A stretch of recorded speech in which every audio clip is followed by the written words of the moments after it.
आना है। आज का जो टॉपिक है वो है गुणनखंड के बारे में। क्या करने के? गुणनखंड के बारे में। गुणनखंड को कितने प्रकार से आप हल कर सकते हैं ये इसमें आएगा। तो उसकी 3 विधियां होती हैं। कितनी विधि से? 3 विधि से। पहला जो होता है गुणनखंड विधि, दूसरा होता है पूर्ण वर्ग बनाकर विधि, और तीसरा होता है श्रीधराचार्य सूत्र द्वारा। नॉर्मल सूत्र दिया रहेगा उस पर रख के वहां से आप क्या करेंगे, जो द्विघात समीकरण के मूल है उनको क्या करेंगे, निकाल लेंगे। एक बात ध्यान रखिएगा, गुणनखंड विधि तो आप पढ़े हैं। क्या है? पढ़े हैं 9th में, 10th में, अरे 9th में पढ़े हैं, 8th में भी आपको मिलेगा। वही जो विधि हम नॉर्मल विधि से हल करते आ रहे हैं वहां पे इसका नाम क्या कर दिया जाएगा? गुणनखंड विधि। दूसरा होगा पूर्ण वर्ग विधि। तो ये भी कुछ ना 8 में थोड़ा बहुत पढ़े हैं या तो नहीं भी है तो मान के चलिए, और 2 तो नहीं पढ़े हैं। एक तो फर्स्ट वाला जो है आपका गुणनखंड विधि आप पढ़े हैं। तो यहाँ पे द्विघात समीकरण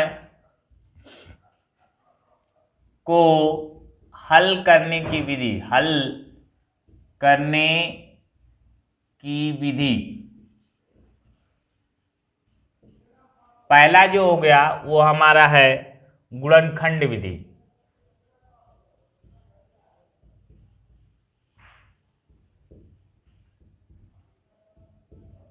दूसरा जो है वो है हमारा पूर्ण वर्ग बनाकर, और तीसरा है श्रीधराचार्य विधि, श्रीधराचार्य सूत्र द्वारा।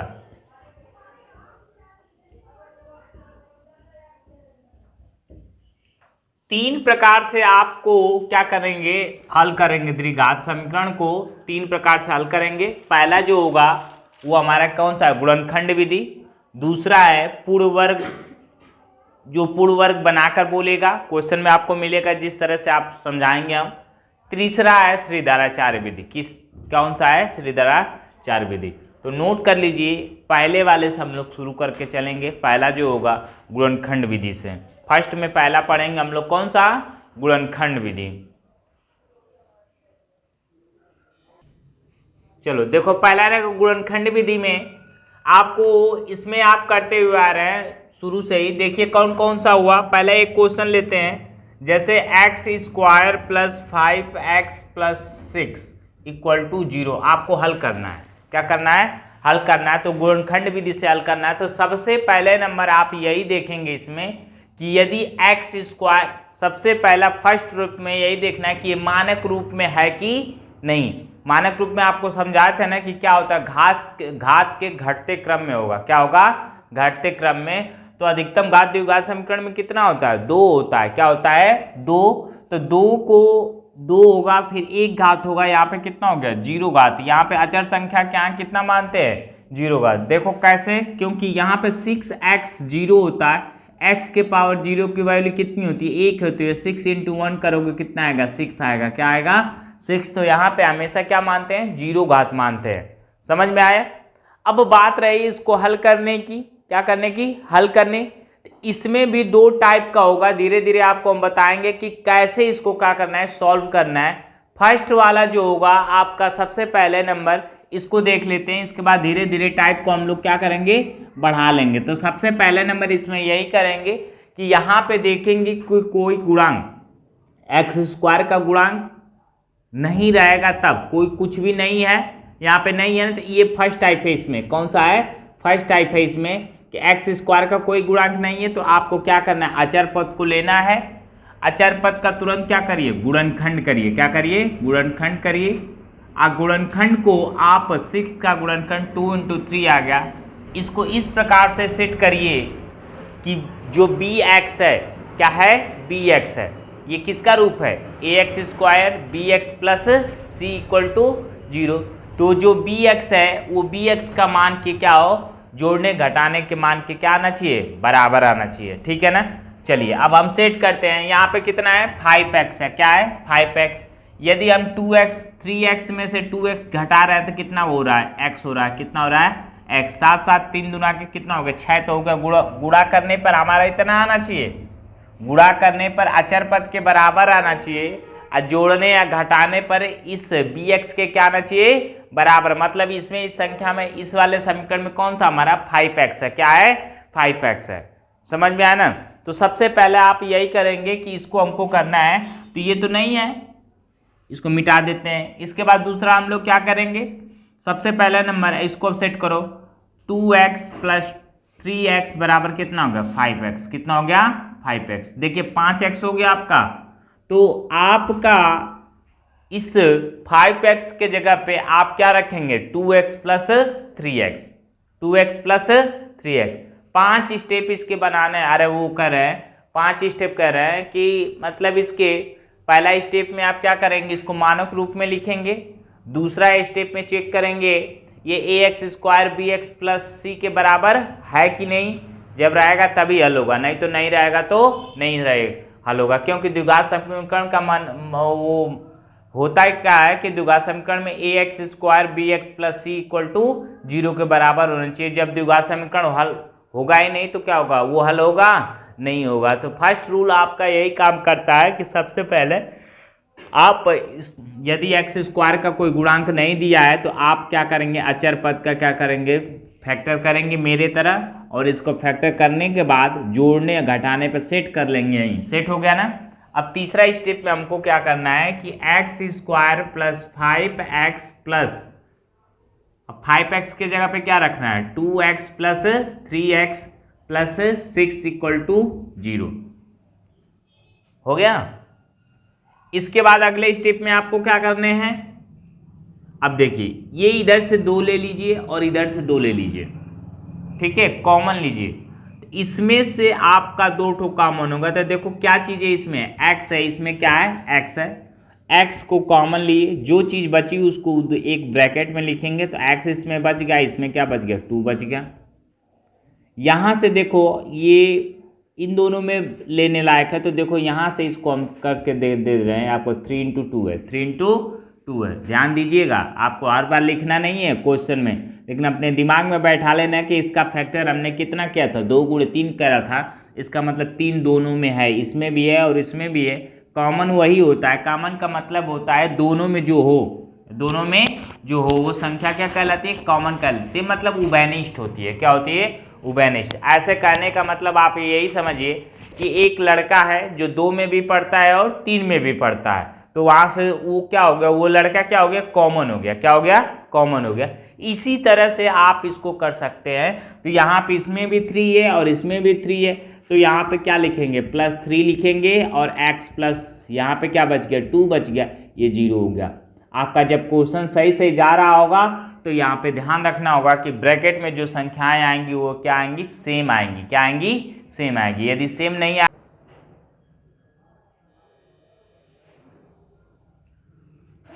देखिए यहां से हम क्या करेंगे, गुणनखंड में इसको अभी 0 के बराबर रख लेंगे, इसको भी 0 के बराबर रखेंगे।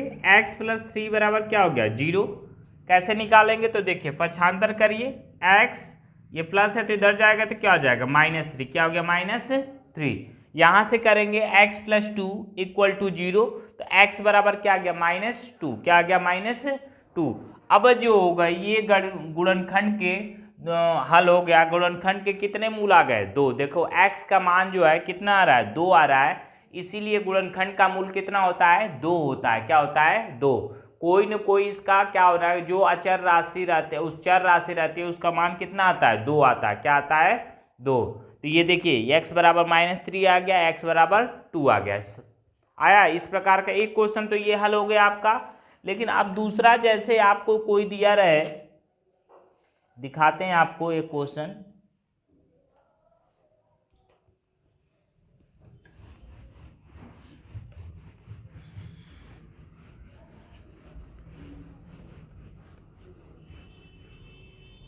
जैसे दिया रहे आपका 3x स्क्वायर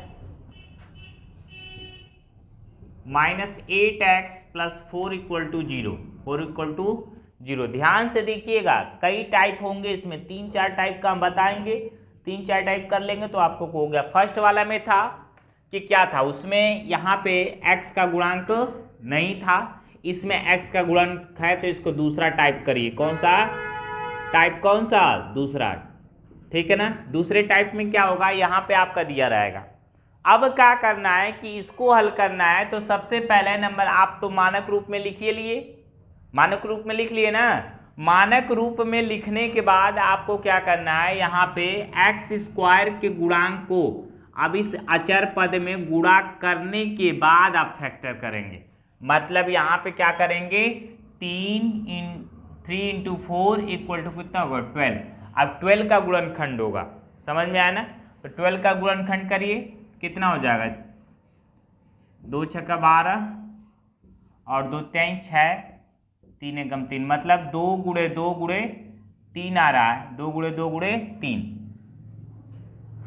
देखिए गुणा करने पर अब कितना आना चाहिए, 12। कितना आना चाहिए, 12। इसको मत देखिएगा, 4 को नहीं, अब यहाँ पे इससे हम बात करें, गुणा करने पर कितना आना चाहिए, 12। इसको सेट करिए, 4 और गुणे कितना हो गया, 3 हो गया। कितना हो गया, 4 गुणे 3 हो गया ना।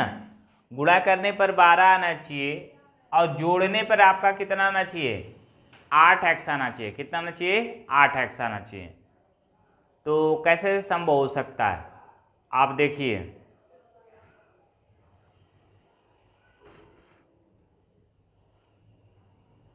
करिए इसको।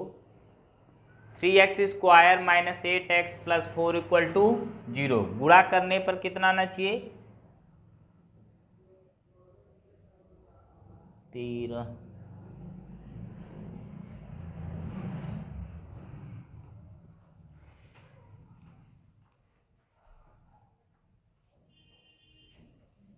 अब इसको करेंगे कैसे, 8x है, क्या है 8x है, 8x है ना। तो 8x में आप ये ऐसे कर दीजिए, 12 आ रहा ना, तो 12 में से 4 को घटाएंगे, कितना आ जाएगा, 8 आएगा। कितना आएगा, 8 तो आ जाएगा, लेकिन इसका गुणा करेंगे तो कितना आएगा, 12 चौक 48 हो जा रहा है। कितना हो रहा है, 48। हमको आना कितना चाहिए, 12। कितना आना चाहिए, 12। आप सेट करिए फिर, 3 गुणे 4 गुणे 2 कितना होगा, 8। 8 तो आ जाएगा, लेकिन वो आना चाहिए आपको कितना, 12। तो जहाँ एक बार चेक कर लेने दीजिए तो क्वेश्चन सही है कि नहीं।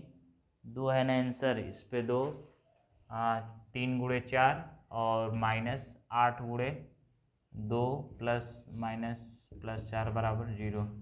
12 माइनस 8 प्लस 4 और ये हो गया 12 4 16, 16 में से 8 जाएगा 8। आंसर इसका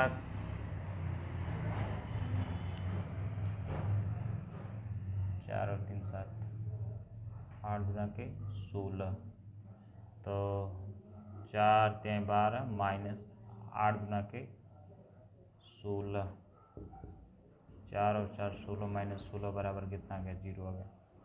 0 के बराबर हो रहा है। आप करिए इसको, कैसे करेंगे, सेट करना है भाई। देखो इसको 3 में 4 का गुणा करिएगा, कितना आ गया, 12 आ गया। कितना आ गया, 12। फैक्टर हुआ आपका 2 6 इस तरह से आ गया। अब देखिए ऐसे कर सकते हैं, ये कितना है, 2 गुणे 2 गुणे 3, ठीक है, ऐसे कर लो। 3 दूना के 6 और 2 कितना हो गया, 6 और प्लस 2 कितना हो गया, 8। कितना हो गया, 8 हुआ ना। तो 6 और प्लस 2 कितना हो गया, 8, और गुणा करेंगे 6 दूना के 12। सेट हो गया कि नहीं हो गया। इसी से फैक्टर से सेट करो, 3 दूना के 6 और 6 में 2 जोड़ेंगे, कितना हो गया, 8। तो प्लस और माइनस करने पे हम क्या बोल सकते हैं, 6 और 2 करेंगे तो 8 आ जाएगा।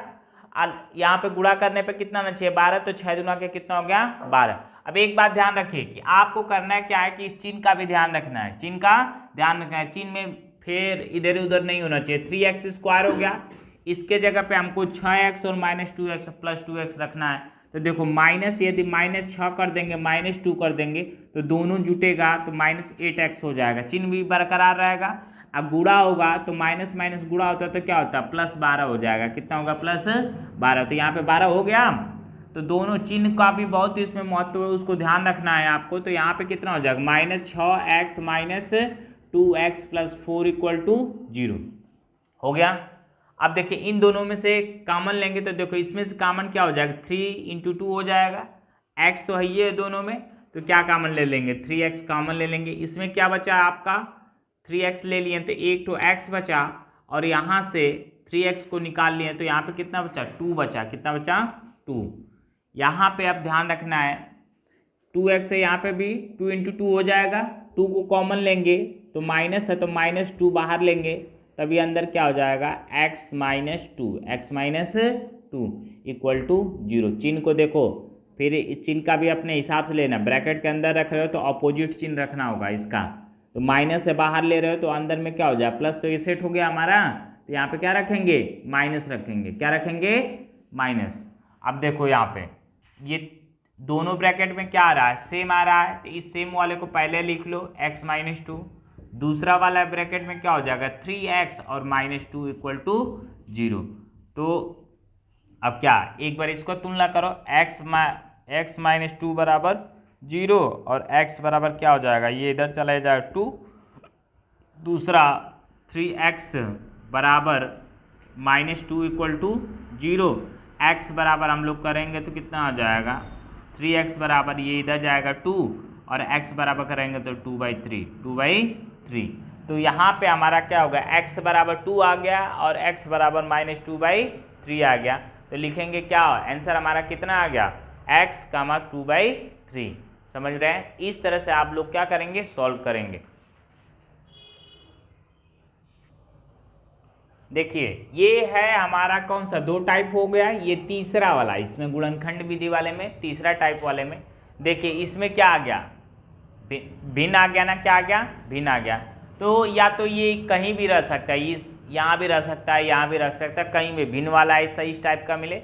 आपको बस करना क्या है कि इस भिन्न के अंश को उठाकर, अरे हर को उठाकर, ये जो हर है, हर को उठाकर सब में मल्टीप्लाई कर दीजिएगा। क्या करिएगा, मल्टीप्लाई कर लीजिएगा। जैसे नॉर्मल आप उधर में करते आ रहे हैं, द्विघात समीकरण में आप लोगों को मानक रूप निकालने के लिए, चाहे कुछ भी, अरे मानक रूप नहीं निकालने के लिए द्विघात समीकरण है या नहीं करने के लिए उसमें था ना इस टाइप का क्वेश्चन, अंश को गायब किया जाए। समीकरण को हल करने में आप लोग देखें प्रतिस्थापन वगैरह विधि में क्या करना पड़ता था, इसको हटाना पड़ता था।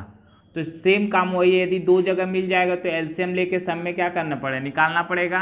और नहीं तो आपको करना क्या है कि यहाँ पे देखिए बस एक साइड में दिख रहा है आपको, इधर में ये है 1 के नीचे है, तो आप क्या करिए इसी संख्या को लेकर सब में क्या कर दीजिएगा, गुणा कर दीजिएगा। समझ में आया ना। तो देखिए यहाँ पे कैसे करेंगे, यहाँ पे 4 × 4x² कर दीजिएगा, -2 4 × 2x करिएगा और +4 × 1/4 करिएगा। दोनों पक्षों में होगा, 0 × 4 कर लीजिए आपको। आप देखिए यहाँ पे कितना होगा, 16x² -4 गुना के कितना होगा, 8x हो गया। कितना हो गया, 8x। यहाँ पे 4 से 4 कट गया, क्या हो गया, +1 हो गया, = क्या हो गया, 0। क्या हो गया, 0। समझ में आई इतनी बात। अब पहले की तरह बन गया कि नहीं बन गया, बन गया ना। तो आपको क्या करना है, अब पीछे जो दूसरा नियम बताएं कि यहाँ पे अचर पद में इसको क्या करना पड़ेगा, गुणा करना पड़ेगा। तो 16 में 1 का गुणा करेंगे तो 16 कितना हो जाए, एक बार में जाएगा, 1 हो गया तो ये कितना आ गया, 16 हो गया। अब 16 को ऐसे भाग दीजिए, 2 × 8 = 16 और यहाँ पे 2 × 4 = 8, 2 दूना 4 और 2 एकम 2। अब गुणनखंड आ गया, 2 × 2 × 2 × 2। अब इसी गुणनखंड के सहारे आपको सेट करना है कि कितना आना चाहिए, 8 आना चाहिए, और गुणा करने पे कितना आना चाहिए, 16 आना चाहिए। समझ में आना। तो देखिए 2 दूना के 4, 4 दूना के 8, 8 दूना के कितना होता है, 16, 8 दूना के 16। लेकिन यहाँ पे जोड़ने पर 8 और 2 जोड़ देंगे तो कितना हो जाएगा, 8 और 2 जोड़ेंगे तो कितना, 10 हो जा रहा है, तो नहीं बन रहा है। तो 2 दूना के 4 और इधर 4, तो 4 × 4 यदि करते हैं तो गुणा करने पर कितना आ गया, 16 आ गया, और जोड़ेंगे तो कितना आ जाएगा, 8x आ जाएगा, या माइनस है तो दोनों में क्या लगा लेंगे, माइनस। तो देखिए सेट हो गया, ये 16x² और इसके जगह पे हमारा हो जाएगा -4x माइनस 4x, जुड़ेगा तो -8x आ जाएगा, और गुणा होगा तो माइनस और माइनस मिलके क्या होगा +16 बन जाएगा। ठीक है, +1 = 0। अब देखिए यहाँ पे क्या करेंगे, अब यहाँ से ये जो है 16 जो है ये 4 × 4 है, 4 × 4, इसमें से एक 4 निकल जाएगा, इसमें का x, तो 4x निकाल लो, बचा का इसमें का 4 और एक ठो इसमें का क्या बच गया x। ठीक, ये पूरा पद निकल के बाहर आ गया है, तो इसके जगह पे कुछ नहीं बचेगा तो 1 बचेगा। क्या बचेगा 1। अब यहाँ पे आइए इसमें से निकालेंगे हम लोग, तो क्या निकाल सकते हैं 4x, तो इनमें भी और इसमें कौन सी ऐसी संख्या कुछ नहीं होता तो 1 होता है। क्या होता है 1, तो 1 को -1 कॉमन कर लिए, अंदर क्या बचा 4x - 1 = 0। अब देखिए यहाँ से इसको इधर लाएंगे, एक ब्रैकेट में 4x - 1 और दूसरे ब्रैकेट में 4x - 1, देखिए 4x - 1 दूसरे ब्रैकेट में 4x - 1 = 0 हो गया। समझ में आ रहा है ये बात ना, 4x - 1 और यहाँ पे 4x - 1, हाई ब्रैकेट में जो कॉमन हो रहा है वो एक बार जो ब्रैकेट से बाहर है वो एक बार एक ब्रैकेट में होगा। हो गया। अब वही काम करना है हमको, क्या करना है 0 के बराबर करना है, तो इसको पहले क्या करेंगे 4x - 1 = 0, तो यहाँ पे 4x, इसको आराम से करिए, इसको इधर ला जाइए 1 हो गया, x बराबर ये गुणा होता है तो इधर आके क्या हो जाएगा भाग हो जाएगा, ये एक बार हो गया। और 4x - 1 = 0 एक ही शब्द है, तो क्या हो जाएगा 4x = 1 और x = 1/4, तो दोनों क्या हो गया x बराबर क्या आ गया 1/4 कामा 1/4, आपके ये क्या हो गए इसके मूल हो गए। इस तरह से आप क्या करेंगे हल करेंगे। देखो 3 टाइप हो गया, इसमें कितना टाइप हो गया 3 टाइप ना। एक ठो का गुणांक नहीं होता था यहाँ पे x² का, तो वो उस तरह से हल होगा। दूसरे का यहाँ पे गुणांक है, ठीक है, तो उस तरह से हल होता था। तीसरा जो है गुणांक तो यहाँ होगा ही, और प्लस यहाँ पे क्या होगा 1/4, 1/4 नहीं, कोई भी संख्या क्या रहेगी एक ठो बटा में रहेगी। क्या रहेगी बटा में रहेगी। तो बदलना किस लिए, इसके लिए क्या स्टेप करना है, एक स्टेप ये और दूसरा स्टेप ये, समझ में ना। इसके बाद इसको हम क्या कर पाएंगे हल कर पाएंगे। समझ में आया। बार आया हुआ है पेपर में, हर साल जहाँ तक उम्मीद है कि आ जाता है, 3 नंबर में आता है ये। तो इस क्वेश्चन में आने का कारण यही होता है कि ये संभव ही नहीं हो पाता है कि ये द्विघात समीकरण है कि नहीं, लड़का पकड़ ही नहीं पाता है कि इसको हमको करना कैसे है। तो यहाँ पे देखिए सबसे पहले आप क्या करेंगे, इसको बनाएंगे। आपको सबसे पहले क्या है बनाना है कि ये द्विघात समीकरण, पहला ना टेस्टिंग क्या करनी है कि द्विघात समीकरण है कि नहीं। तो द्विघात समीकरण है कि नहीं चेक करने के लिए आपको क्या बताए थे, पहले तो क्या करना पड़ेगा लेफ्ट हैंड साइड और उस रूप में इसको करना पड़ेगा। तो पहला नंबर x - 1/x = क्या है 3, ये क्वेश्चन आपको क्या बताए थे कि इसका हम लोग क्या करते हैं इसमें गुणा कर लेते हैं। एलसीएम मत लो, इसका इसमें क्या करो गुणा करो, x और x का गुणा करेंगे तो क्या हो जाए x² हो गया।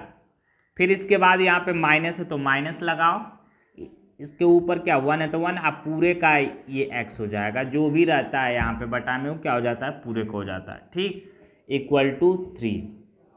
अब क्या करिए इसके नीचे 1 लगा लीजिए, क्रॉस मल्टीप्लिकेशन करिएगा, तिर्यक गुणा, तो देखिए इसका इसमें गुणा हो जाएगा, इसका इसमें x² - 1 = क्या हो गया 3x हो गया। कितना हो गया 3x, ये इधर आएगा x² - 3x और ये हो जाएगा -1 = 0। अब यहाँ पे है संभव हुआ कि नहीं, ये द्विघात समीकरण है। x की अधिकतम घात कितनी है 2, कितनी है 2, a0 = क्या है 0 ही ये है, x² का गुणांक जो क्या है 1 का, यहाँ पे ax² होता है ना, a का गुणांक कितना है 1 है, क्या है 1 है, तो द्विघात समीकरण है। अब इसको हम लोग क्या करेंगे हल कर लेंगे। तो नॉर्मल हल करने आपको यही बताएं कि यहाँ पे क्या होता है जो अचर पद रहता है उसका क्या कर लेंगे हम तुरंत गुणनखंड करेंगे। तो गुणनखंड करने पे हमें ऐसा सेट करना है नीचे इस वाले को, एक ही है कि गुणा करने पर कितना है 1 आए, कितना है 1, और जोड़ने घटाने पर कितना है 3 आना चाहिए। कितना आना चाहिए? 3 आना चाहिए। समझ में आया ना? तो गुणा करने पर कितना आना चाहिए? 1 और जोड़ने घटाने पर 3। तो आप सेट कर लीजिएगा, हो जाएगा। बोलो, हो जाएगा। यहीं तक छोड़े रहिएगा। कारण क्या है कि यहाँ पे ये श्रीधराचार्य विधि से हल होगा। समझ में आया ना? आपको बोलेगा नहीं क्या करना है क्या नहीं करना है, वहाँ पे गुणनखंड देगा तो बोलेगा। तो ये जो है कि आप नॉर्मल यदि कर रहे हैं तो होगा नहीं। ये किससे होगा? श्रीधराचार्य सूत्र से। श्रीधराचार्य सूत्र में आप लोग को हम बता देते हैं, पहले से पढ़ाएंगे अभी पूर्ण वर्ग विधि, इसके बाद श्रीधराचार्य आएगा। तो हल करना है तो हल करके आपको दिखा दे रहे हैं। पहले श्रीधराचार्य विधि जो होगा, x बराबर minus B plus minus under root B square minus 4ac और बटा में क्या होता है? 2a होता है। क्या होता है? 2a। ठीक है ना? अब इसको क्या करते हैं? तुलना करेंगे। यहाँ पे होता है कि ax square plus bx plus c equal to 0 से तुलना करने पर, क्या करने पर? तुलना करने पर। तो तुलना करेंगे तो देखो a बराबर क्या आ जाएगा? 1, b बराबर आपका कितना आएगा? देखो -3 और c बराबर आ जाएगा आपका 1। कितना आ जाएगा? 1 -1। बस इसी मान को उठा के इसमें क्या होता है? रख देना होता है। अब करेंगे क्या? 1 की स्पेलिंग ये हो जाएगा 3 हो जाएगा, प्लस माइनस यहाँ पे b की वैल्यू कितने? -3। तो -3 का स्क्वायर -4 इंटू a की वैल्यू कितनी हो जाएगी? 1 और c की वैल्यू हो जाएगी -1 इक्वल टू 2a की वैल्यू हो गया 2 इंटू 1। अब देखो -3 हो गया प्लस माइनस अंडर रूट, इसके क्या हो जाएगा? 3 3 के 9 और माइनस ये हो जाएगा +4 और बटा में कितना आ जाएगा? 2। कितना हो गया? 2। अब देखिए -3 प्लस माइनस 9 4 कितना हो गया? अंडर रूट 13 और बटा में कितना हो गया? 2। क्या हो गया? 2। तो आप इस मान को क्या कर सकते हैं? लिखेंगे क्या? आ गया ना? तो यहाँ पे आपको करना क्या होगा कि पहला जो लिखेंगे आंसर, एक बार प्लस लेने पर एक बार माइनस लिखेंगे। प्लस लेने पर, प्लस लेने पर, प्लस लेने पर प्लस लेंगे तो देखिए ये जो प्लस माइनस होता है सिर्फ प्लस वाले को लेंगे तो x बराबर हो जाएगा -3 प्लस अंडर रूट 13 बटा में 2।